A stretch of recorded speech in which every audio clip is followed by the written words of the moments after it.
Dan pada saat saya sakit, tiba-tiba Tuhannya orang Kristen itu ya menampakkan diri kepada saya.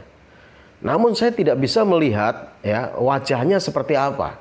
Karena yang saya lihat itu wajahnya itu bersinar berkilo-kiloan. Saya tidak bisa melihat karena saking ya, berkilonya, sinarnya luar biasa. Saya cuma melihat ya dia pakai jubah putih.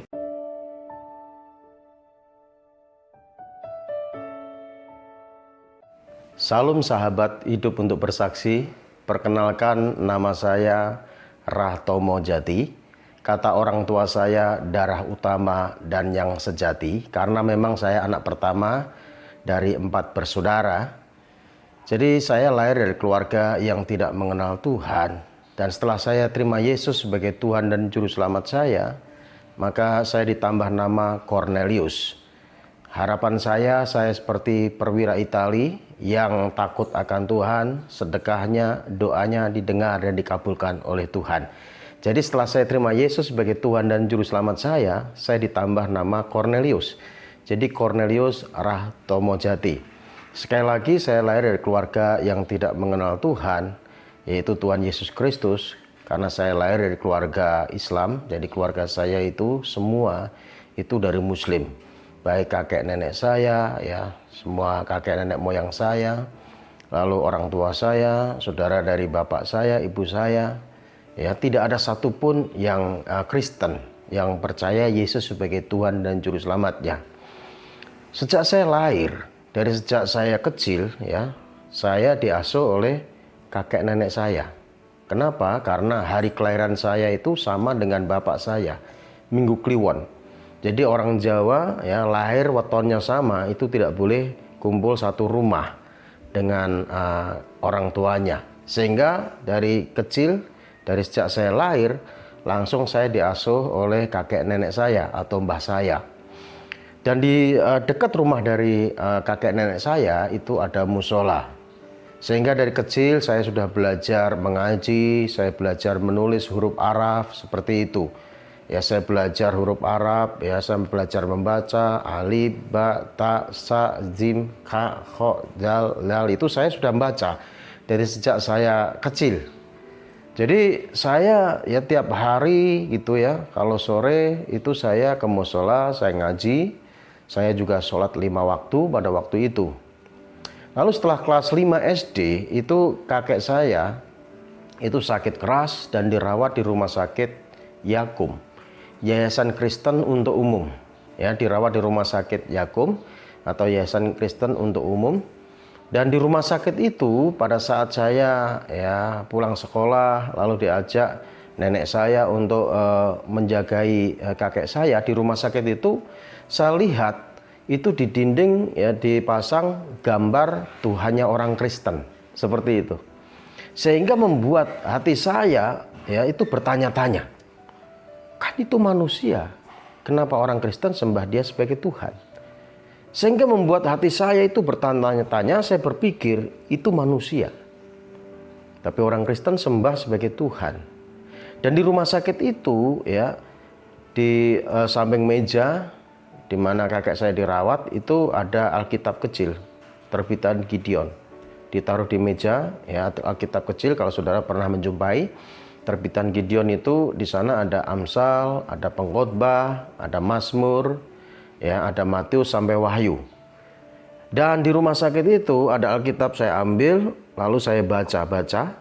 Setelah saya baca, saya lihat-lihat begitu ya sepintas, ternyata orang Kristen itu mengajarkan sesuatu tentang kasih, tentang hal yang baik.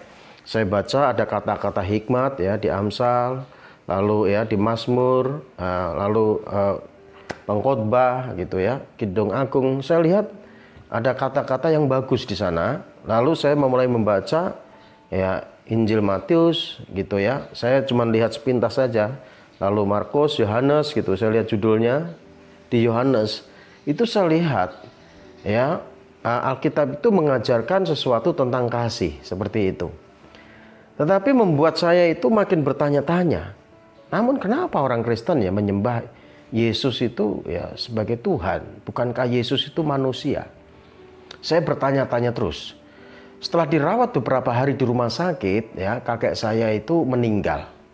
Ya, kakek saya meninggal, dan setelah meninggal langsung dikuburkan. Jadi kalau orang Muslim itu meninggal nggak nunggu lama, 2-3 hari gitu ya, nggak, langsung hari itu dikuburkan. Dan setelah usai dikuburkan, setelah selesai dikubur, ya sorenya mau maghrib itu saya tiduran di ranjang. Jadi di ranjang itu ada kelambunya seperti itu. Dari dalam ya, kelihatan di luar gitu ya. Dari luar itu kelihatan dari dalam. Ya saya tiduran. Pada saat saya tiduran, tiba-tiba saya melihat itu kakek saya kok masih hidup. Seolah masih hidup. Padahal siangnya baru dikubur. Sehingga membuat saya itu ketakutan dan saya pingsan, nggak sadarkan diri. Dan badan saya panas, lalu tidak mau makan lagi. Lalu saya dibawa ke mantri suntik ya, mantri kalau di kampung dulu ya, itu nggak sembuh. Lalu dibawa ke dokter juga nggak sembuh. Lalu dikasih obat dari dukun ya, dikasih minuman gitu, nggak sembuh juga. Demamnya makin tinggi. Dan saya sakit pada waktu itu.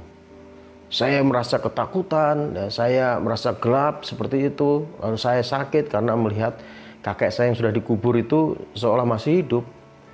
Sehingga saya ya mengalami sakit, tidak mau makan lagi, hanya minum itu dipaksa juga supaya ada cairan. Dan saya masih ingat pada waktu itu saya kurus banget karena sakit beberapa hari tidak mau makan. Dan pada saat saya sakit, tiba-tiba saya berjumpa atau ketemu dengan Tuhannya orang Kristen yang seperti di rumah sakit yang saya lihat di gambar itu. Ya, yang saya bertanya-tanya itu, masa itu Tuhan itu kan manusia. Dan pada saat saya sakit, tiba-tiba Tuhannya orang Kristen itu ya menampakkan diri kepada saya. Namun saya tidak bisa melihat ya wajahnya seperti apa. Karena yang saya lihat itu wajahnya itu bersinar berkilo-kiloan. Saya tidak bisa melihat karena saking ya, berkilonya, sinarnya luar biasa. Saya cuma melihat ya dia pakai jubah putih dan saya berpikir ini seperti yang di rumah sakit. Dan pada saat saya melihat penglihatan itu ya, tiba-tiba saya merasa bisa tenang, ya, badan saya tidak panas lagi, dan akhirnya saya mulai minta minum ke nenek saya dan mulai dikasih minum, ya, mulai minum banyak. Ternyata bukan hanya minum saja, saya mulai dikasih makan dan makanan itu bisa saya habiskan. Akhirnya mulai bisa makan, mulai bisa minum dan saya sembuh. Saya pulih lagi, saya sembuh. Setelah saya sembuh, ketemu Tuhannya orang Kristen, saya minta pindah ke SD Kristen. Ini naik kelas 6 SD, saya pindah ke SD Kristen. Saya ngomong sama nenek saya, Mbah, aku mau pindah ke SD Kristen. Nah, saya ngomong begitu, lalu nenek saya katakan, kenapa kamu mau pindah ke SD Kristen? Kamu mau menjadi orang kafir. Jadi orang Kristen itu dianggap sebagai orang kafir karena mentuhankan manusia. Namun saya ceritakan, karena saya sembuh ketemu Tuhannya orang Kristen, akhirnya saya diizinkan pindah di SD Kristen. Jadi di SD Kristen itu tentunya ada pelajaran agama Kristen, seperti itu. Setelah saya naik, ya, maksudnya saya lulus SD Kristen, ya, saya lalu sekolah di SMP, itu SMP negeri, ya, saya di SMP negeri itu saya mulai ngekos. Karena apa? Saya tinggal di desa, SMP itu di kecamatan, ya saya di desa, di kecamatan. Dari desa saya ke kecamatan itu jalannya rusak banget. Kalau hujan itu seperti lumpur seperti itu. Akhirnya orang tua saya kosin saya. Dan di SMP negeri itu, ya itu orang, ya saudara kita orang Muslim itu setiap Jumat itu pulang duluan. Lalu yang Kristen masih tetap tinggal di kelas untuk ikut pelajaran agama Kristen. Dan pada saat ada pelajaran agama Kristen, saya tidak pulang, saya ikut duduk di kelas itu pengen tahu tentang kekristenan, seperti itu. Lalu setelah saya lulus SMA, saya sekolah di SMA Kristen. Jadi SMA Kristen Widya Wacana Purwodadi, Grobogan, itu SMA saya. Saya sekolah di SMA Kristen dan saya ngekos juga. Dan di SMA Kristen itu justru saya terpengaruh dengan pergaulan saya. Karena memang ya waktu itu saya ngekos satu kamar itu laki-laki 9 orang dari berbagai sekolah yang ada di kabupaten. Itu ngekos kumpul 9 orang laki-laki ya. Dan di kosan itu ya saya satu kamar dengan orang Kristen. Ya, dengan orang Kristen. Saya masih ingat saudaraku ya, dengan orang Kristen namanya Agus Sugianto. Ya, dia satu kamar dengan saya, orang Chinese. Itu satu kamar. Dan di kosan itu ya, saya itu ya tiap hari bukan belajar. Ya, saya ngapain? Saya ajak teman-teman di kos itu judi. Jadi pulang sekolah bukan belajar, tapi untuk judi, main remi, main kartu, saudaraku. Awalnya ya nggak pakai taruhan, tapi lama-lama ya pakai taruhan. Taruhan pakai uang. Uang yang dikasih dari orang tua untuk membayar kos, bayar sekolah, buat makan 1 minggu, itu buat ini judi. Akhirnya ya uang habis. Judi itu ya bukan menang tapi banyak kalahnya, seperti itu. Uang habis. Orang tua sudah kasih uang buat judi, uang habis. Mau buat bayar SPP ya sudah nggak ada uang lagi. Mau buat bayar makanan ya kita makan ya uang sudah habis. Kadang saya harus ngebon ke warung ya, makan dulu, bayarnya nanti, seperti itu. Jadi setiap kali saya pulang sekolah pasti saya ajak teman-teman saya itu untuk main judi, saudara. Seperti itu. Jadi main judi itu kadang sampai larut malam. Bisa sampai jam 1 ya, sampai pagi ya, sampai jam 2 seperti itu. Baru tidur. Dan setelah saya tidur, itu saya satu kosan itu yang orang Kristen, tiap pagi, kadang jam 4:30 sudah bangun, jam 5 sudah bangun, itu dia ambil gitar, dia selalu nyanyi. Dia selalu nyanyi, ya, nyanyi lagu pujian, Aku Mengasihi Engkau Yesus, lalu Sambutlah Yesus. Itu yang dinyanyikan setiap hari, setiap pagi. Setelah nyanyi, dia berdoa, dia selalu doakan saya. Dia selalu mendoakan saya supaya sadar, supaya benar, seperti itu. Dia selalu doakan saya setiap pagi. Padahal waktu itu ya saya lagi tidur pulas-pulasnya, dia nyanyi, sehingga membuat saya itu jengkel, kesel, seperti itu.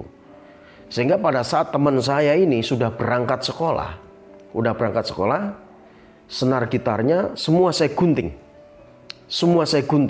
Ya. Senar gitar itu ya 6 itu saya gunting semua. Lalu setelah pulang sekolah ketemu sama saya, dia lihat senarnya sudah putus semua, dia tanya, "Ini siapa yang mutusin senar gitar saya?" Saya katakan, "Itu saya." "Kenapa? Marah ya?" "Enggak, jangan begitu dong. Kan itu untuk main gitar buat saya." Gitu. "Iya, kamu berisik. Tiap hari main gitar terus, nyanyi terus. Saya keberisikan." Nah, anehnya dia tidak marah. Besoknya diganti lagi senar yang baru. Dia tetap tiap pagi dia selalu nyanyi, dia selalu mendoakan saya. Dan kerjaan saya nggak pernah belajar waktu SMA itu. Bandel banget. Tidak pernah belajar. Karena pergaulan, saudaraku. Dan akhirnya karena tiap hari berjudi, uang yang dikasih orang tua saya itu sudah habis buat bayar SPP, buat makan, habis gitu ya. Sehingga saya nggak bisa bayar uang sekolah. Apalagi sudah masuk kelas 3, mau ujian nasional, saya nggak bisa bayar uang sekolah. Saya mulai dikasih surat peringatan dari sekolah, kalau tidak bayar akan dikeluarkan. Karena sudah beberapa bulan. Seperti itu. Sehingga saya berpikir untuk mendapatkan duit ini, ya ngapain ya? Ya, bagaimana cara mendapatkan uang? Akhirnya saya kumpul dengan orang-orang yang tidak benar. Jadi SMA itu sudah melakukan kejahatan. Saya mencuri motor bersama dengan teman saya. Ya, nyuri motor dijual ke Manada. Akhirnya saya bisa ya membayar SPP itu. Saya bisa membayar SPP. Kadang saya ya masih sekolah, saya nggak masuk ya, maksudnya masih SMA. Pada saat sekolah itu saya kadang bolos, saya sudah berani ke Jakarta juga. Akhirnya setelah saya lulus SMA, saya ke Jakarta, saya makin nggak karuan hidup saya. Saya kumpul dengan komplotan orang-orang yang kerjaannya nyuri motor. Ya, satu rumah itu ngontrak satu rumah di daerah Jurang Mangu sana, Bintaro. Itu kerjaannya komplotan, pencuri motor, merampok, seperti itu. Tapi anehnya setiap ada penggerbekan, saya selalu tidak ada di tempat. Saya selalu tidak ada di tempat. Ya, teman saya yang ketangkep, ada yang ditembak di tempat, ada yang mati, ada yang ditembak kakinya. Lalu ya dibawa ke kantor polisi. Dan pas ada penggerbekan itu, saya pas tidak ada di tempat, akhirnya saya kabur. Saya kabur, lalu saya mau mencari pekerjaan yang baik, yang benar. Saya membaca lowongan di koran, akhirnya saya melamar kerja, diterima di perusahaan farmasi di daerah Cimanggis. Ya, saya di daerah Cimanggis itu di perusahaan farmasi bagian packing, ya packing obat, ngepak obat. Dan di sana juga timbul niat jahat saya juga. Di perusahaan itu ya obat yang belum di blister, yang mau di packing itu, yang masih butiran, itu saya keluarkan banyak sekali. Saya keluarkan, saya masukin plastik, saya taruh di loker dulu. Lalu saya bawa keluar setiap saya pulang kerja, ya sebanyak saya bisa bawa, saya taruh di plastik, saya taruh di kaos kaki, kanan kiri, kadang di ketek saya keluar dari perusahaan itu. Di pos satpam yang diperiksa cuma tasnya saja, seperti itu. Jadi setelah sampai kosan itu obat saya hitung, lalu saya jual di tukang obat pinggir jalan di Jatinegara, itu mau beli dia. Jadi setiap hari itu saya bisa dapat uang antara 400.000, ini tiap hari loh. Itu tahun 94 ya, 94 tahun itu uang segitu itu besar. 400.000, kadang 500, kadang bisa 800, seperti itu tiap hari. Saya keluarkan obat itu, saya jual. Nah, suatu kali perusahaan curiga, bahan baku segini, hasil produksi kok segini. Oleh karena kecurigaan itu, maka ada pemeriksaan di loker setiap karyawan, diperiksa. Ya, pada saat ada pemeriksaan itu, ya saya tidak masuk karena kurang enak badan.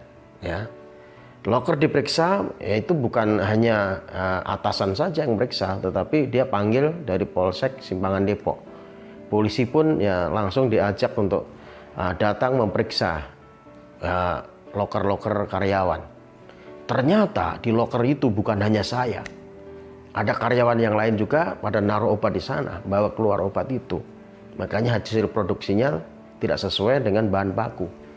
Dan akhirnya ya orang-orang yang melakukan itu, ya selain saya itu ditangkap di kantor polisi. Anehnya saya pas gak masuk kerja karena kurang enak badan. Akhirnya saya lolos lagi, tidak ketangkap polisi. Dan saya ketakutan, saya lari kabur ke tempat teman saya di daerah Tangerang. Lalu saya minta dicarikan kerjaan. Dan di sana saya dapat kerjaan di perusahaan keramik. Ya, saya sebagai karyawan, saya bekerja di perusahaan itu. Dan saya ngekos di perusahaan itu, saya bekerja di pabrik keramik, sekalipun ya kerjanya keras sekali. Karena itu bahan bakunya kan dari tanah liat ya, banyak debu gitu, saya mau. Nah, karena apa? Karena saya butuh pekerjaan itu, saya menghindari juga dari kejaran polisi. Dan setelah saya dapat kerjaan, saya ngekos. Ya, saya ngekos, rutinitas saya bekerja, lalu saya ngekos. Nah, suatu kali pada saat saya ngekos, ya di kosan saya, samping kosan saya itu ada orang yang main gitar, nyanyi lagu pujian. Ya, tetangga kosan saya. Ya, dia main gitar, nyanyi lagu pujian, lagunya itu, Aku Mengasihi Engkau Yesus. Itu yang dinyanyikan. Aku mengasihi Engkau Yesus dengan segenap hatiku. Karena dia nyanyi seperti itu, saya ingat teman saya waktu SMA nyanyi juga lagu itu. Saya samperin ini, tetangga kosan saya. Saya samperin, saya tanya, Mas, agamanya Kristen ya Mas? Oh ya, kenapa Mas? Kristen juga ya? Dia tanya, Kristen juga ya? Saya dengan spontan ngaku, oh iya saya Kristen. Padahal KTP saya itu masih Muslim. Ya, memang saya nggak pernah sholat lagi. KTP saya Muslim, ya, saya masih Islam. Seperti itu. Tapi saya ngaku, iya saya Kristen. Lalu dia tanya, kalau minggu ke gereja mana? Saya nggak pernah ke gereja. Oh gitu ya, mau nggak besok saya ajak ke gereja, itu pas malam minggu? Oh ya boleh, boleh. Lalu saya minggunya diajak ke gereja. Dan saya pikir gereja itu kan bangunan permanen ya, gedung yang ada salibnya seperti itu. Ternyata gereja itu hotel dan restoran. Jadi hotel restoran Istana Nelayan yang ada di Jatiuwung. Lalu saya diajak ke gereja, orang sudah banyak pada masuk ke ruangan gereja itu. Lalu saya masuk ke ruangan gereja itu, ya, yaitu restoran Istana Nelayan. Saya masuk ke gereja itu, saya lihat sudah orang banyak banget ya pada beribadah di sana. Lalu pada saat saya masuk, saya itu mendengar lagu pujian yang dinyanyikan tetangga kosan saya, yaitu Aku Mengasihi Engkau Yesus. Dan pada saat saya mendengar lagu itu, saya dijamah Tuhan. Saya bisa menangis, mengeluarkan air mata. Dan sepanjang ibadah itu, saya bisa menangis terus dijamah Tuhan, dilawat Roh Kudus. Sekalipun lagunya riang, lagu sukacita, saya tetap menangis terus. Lalu pendeta berkhotbah. Dan pada saat pendeta berkhotbah, khotbahnya tentang pertobatan. Sehingga membuat saya itu makin menangis. Saya dilawat Tuhan, dijamah Tuhan. Saya disadarkan akan kesalahan saya. Dan seusai khotbah, pendeta tantang jemaat untuk maju ke depan didoakan. Akhirnya saya tanpa ngomong sama teman yang ngajak saya di samping saya langsung ke depan. Langsung ke depan minta didoakan. Dan saat itu saya dilawat Tuhan luar biasa. Saya menyadari kesalahan saya, dosa saya, apa yang pernah saya lakukan. Dan akhirnya saya menyerahkan diri, menerima Yesus sebagai Tuhan dan Juru Selamat saya. Saya dibaptis 9 April 1995. Saya terima Yesus. Dan ada suatu perubahan yang sangat luar biasa setelah saya terima Yesus sebagai Tuhan dan Juru Selamat saya. Yang dulunya saya merokok tiap hari. Sehari bisa habis 2-3 bungkus. Setelah dibaptis, lahir baru. Sampai sekarang 1 batang pun tidak pernah saya isap. Bahkan yang tadinya sering minum minuman keras ya, seperti whisky, ya, minuman beralkohol seperti itu, saya minum. Ya, anggur juga yang memabukkan saya minum. Setelah dibaptis sampai sekarang sedikit pun nggak pernah saya rasakan.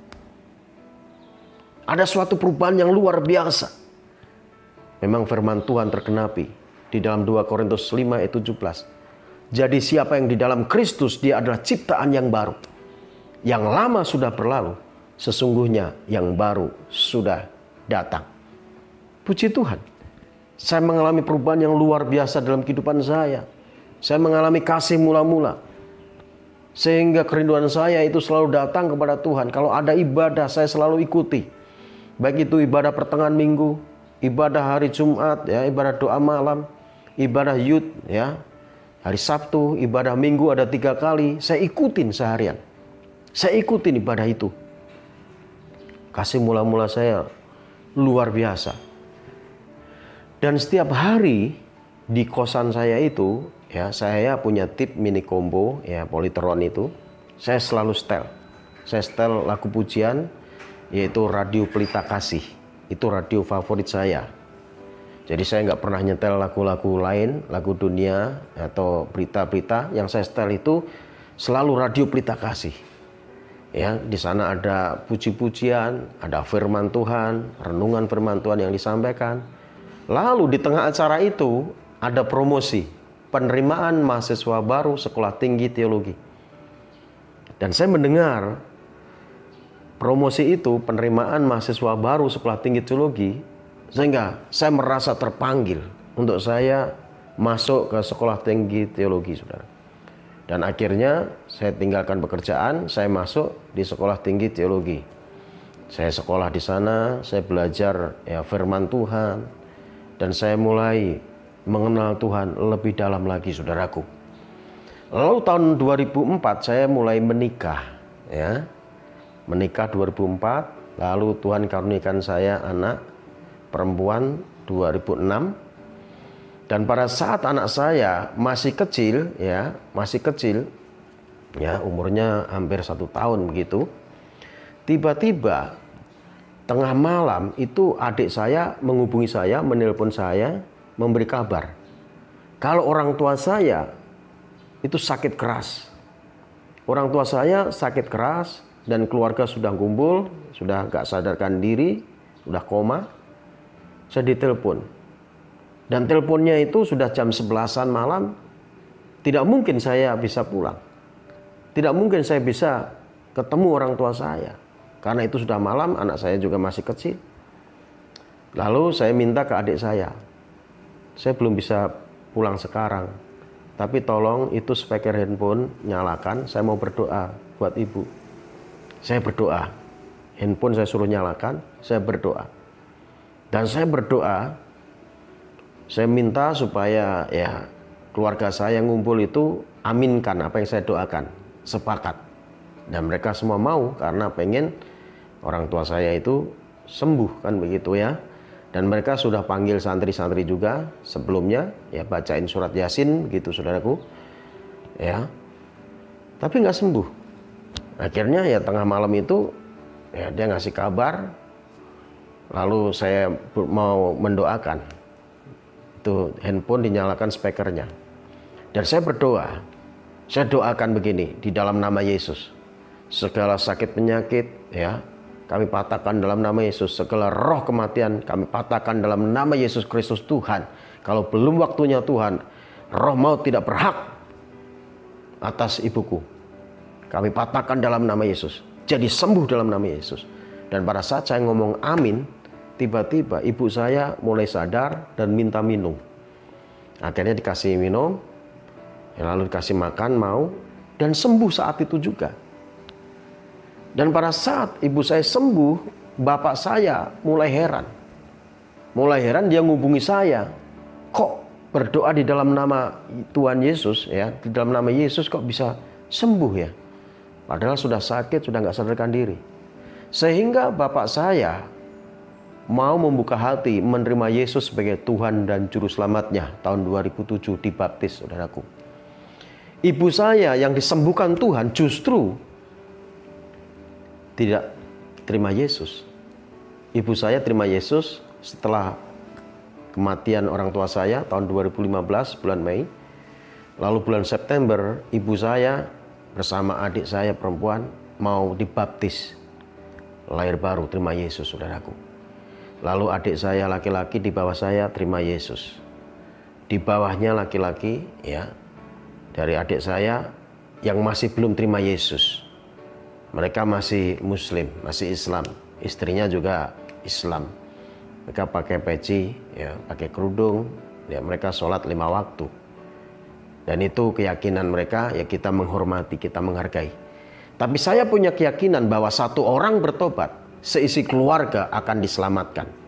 Itulah keyakinan saya, saudaraku. Karena apa? Karena keselamatan itu hanya ada di dalam Yesus Kristus Tuhan. Kalau saat ini saya menjadi orang yang percaya kepada Tuhan Yesus, itu merupakan kebanggaan saya. Apalagi sekarang saya juga boleh dipakai Tuhan untuk melayani pekerjaan Tuhan. Itu semua juga karena kebaikan Tuhan dalam kehidupan saya. Untuk itu saya bangga memiliki Tuhan Yesus yang sanggup merubah hidup saya, yang menyelamatkan saya dari dosa, bahkan memulihkan kehidupan saya. Dan Tuhan mau memakai saya sebagai alat di tangannya. Karena Tuhan Yesus yang bisa merubah hidup kita dari tidak baik menjadi baik, dari berdosa menjadi diampuni dosa kita, sehingga kita mengalami pemulihan, kita mengalami pembaharuan pikiran, sehingga hidup kita ya diberkati oleh Tuhan. Untuk itu bagi setiap kita yang belum menerima Yesus sebagai Tuhan dan Juru Selamat kita, mari buka hati untuk Tuhan Yesus sebagai Tuhan dan Juru Selamatmu. Karena keselamatan hanya ada di dalam Yesus Kristus Tuhan. Alkitab katakan di dalam Kisah Rasul 4 ayat 12 bahwa di bawah kolong langit ini tidak ada nama yang diberikan kepada manusia sehingga manusia memperoleh keselamatan. Hanya melalui nama Yesus. Dan di dalam Yohanes 14 ayat 6 katakan, Yesus ngomong begini, akulah jalan dan kebenaran dan hidup. Tidak ada seorang pun yang datang kepada Bapa kalau tidak melalui aku. Jadi jalannya hanya melalui nama Yesus Kristus Tuhan.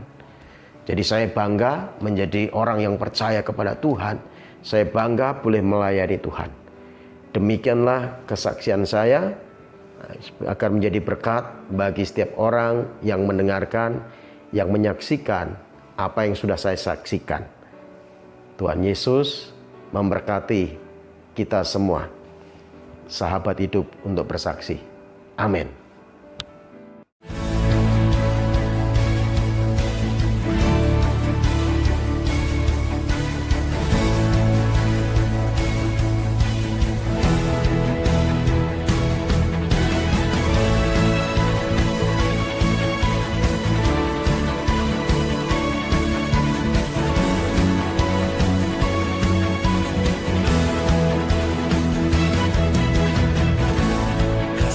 Setiapmu nyata bagiku, hikmat kebajikan tersedia bagiku. Sebab Tuhan sanggup limpahkan segalanya, dan anugerahnya sangat besar bagiku. Aku diberkati, aku dilimpahi, karena Tuhan sanggup untuk menyediakan. Aku diberkati, aku dilimpahi atas sempurna anugerah Tuhan bagiku.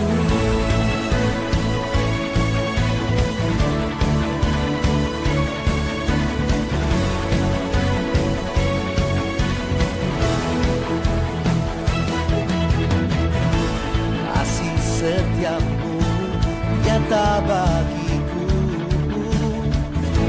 hikmat kebajikan tersedia bagiku.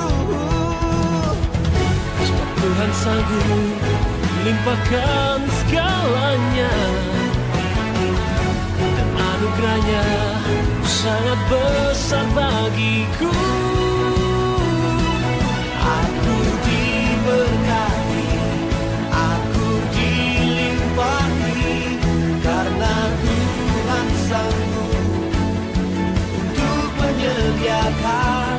Aku diberkati, aku dilimpahi atas sempurna anugerah Tuhan bagiku.